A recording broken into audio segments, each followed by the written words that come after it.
Just got an IGOW. I've custom made myself a little clear dome piece for it. You can kind of watch it as it hits, you know.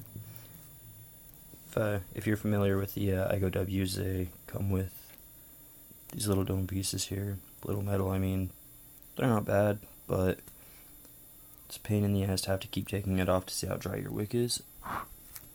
This way you can constantly see your wick.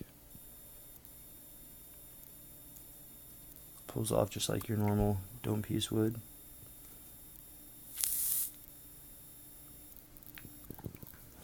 These are what they look like fully built with the drip tip. But yeah, I've made myself a little sleeve for it.